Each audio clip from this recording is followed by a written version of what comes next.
At Homestead Community Land Trust, we believe homeownership should be a choice, not an exclusive dream. Homestead was founded by a diverse group of community activists in 1992, but it took a decade of foundational work to bring our first home into trust. When you have a landlord, your contract is up, that price can go anywhere, and that doesn't mean you can afford it. This house was built in 1924. This house has not always been here. This house used to be where the library is now. They had to clear the whole street to move the house up the street. They had these giant ramps and pulled the house up the hill onto the foundation. I'm Tina Lathrop, and I am Homestead's first homeowner. Since Tina bought the first Homestead home, we have brought 245 homes into trust. Homes that create first-time home buying opportunities for people like Siobhan. I'm a single mom. I have 5 kids who grew up in this neighborhood, but because it became so affordable, we had to move out to Maple Valley, deep parts of Maple Valley. But I wanted to keep my kids still in school here. So they went to Garfield, they went to Washington Middle School, and so during that commute, it took them like 2 hours to get to school every day, which was hard. But I wanted to keep them here. I wanted to keep them with their friends, where the people that they grew up with, the kids they grew up with, and so we made it happen.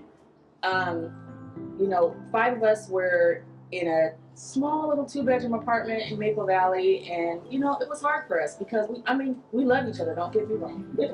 But did we want to be on top of each other every day? No. So when the opportunity came about for me to be able to purchase a home through Homestead, that was like a dream come true.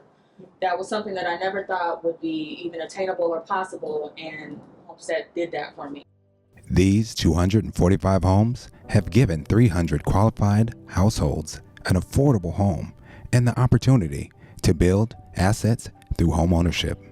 The Community Land Trust model is a social innovation that comes down to us from civil rights era leaders in the Deep South, who in the 1960s were creating economic opportunity for lower income people. They were solving for 2 things. 1, preventing displacement, and 2, creating home ownership opportunities. Their model was based on the security of community ownership of land. That, combined with individual ownership of homes, made it possible for lower income people to become homeowners. Homestead uses the essence of that very same model to prevent displacement and create home buying opportunities right here in our communities. Here's how it works. Homestead builds homes like these homes at Village Gardens with a one-time investment that sets the initial price of the homes far below market rates. We sell the homes to income-qualified buyers who get their mortgage from a local bank. Homestead keeps the land, and the land is stewarded in trust by the community for future generations. A 99-year renewable ground lease between Homestead and the homeowner includes a resale formula. That resale formula allows the homeowner to build wealth throughout the time they own the home, but it also allows them to pay forward an affordable price to the next income qualified buyer when they choose to sell. This model makes it possible for people whose only other alternative is renting to own their own healthy, safe, and affordable home and to build wealth.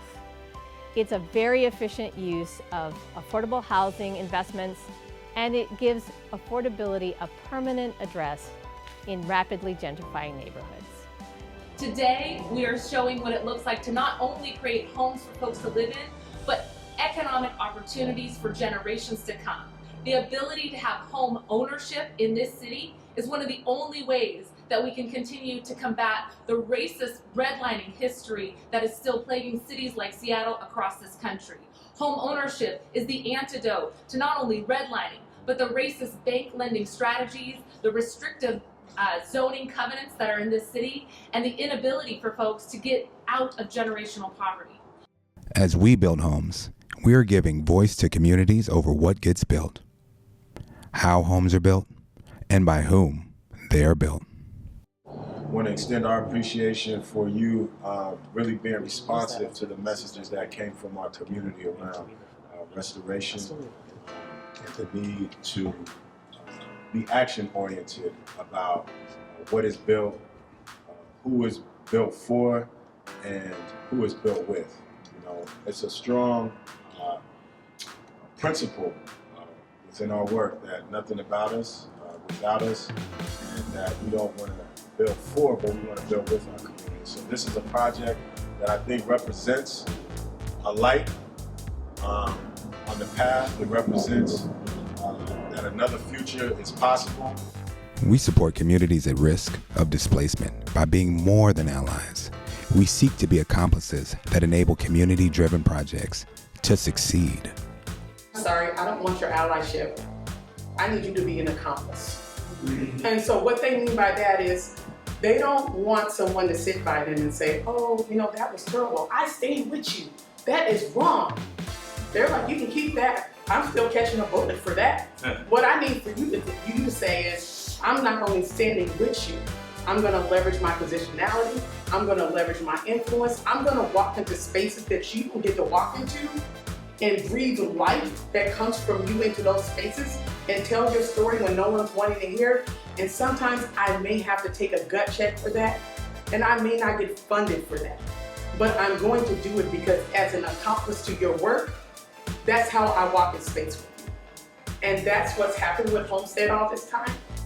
We are combining housing equity with climate equity through deep investments in the environmental sustainability of our homes. I'm excited to be here to celebrate the culmination of Homestead's leadership in building the Southern. The Southern is a culmination of this community's efforts to build affordable home ownership opportunities that also achieve stability, opportunity, and high environmental standards. Because of these standards, the Southern is also the first co-certified zero energy and salmon safe project in the United States. Through affordable homeownership efforts like this, we can reduce racial and ethnic inequities in homeownership access and address climate equity, a vision that we can all share for this region. Our communities desperately need family-sized affordable housing for people who are cost-burdened by their housing. We create affordable homeownership not because it's easy, but because we are called to address past harms, called to correct present inequities, and called by our view of a sustainable, affordable, and inclusive future for all.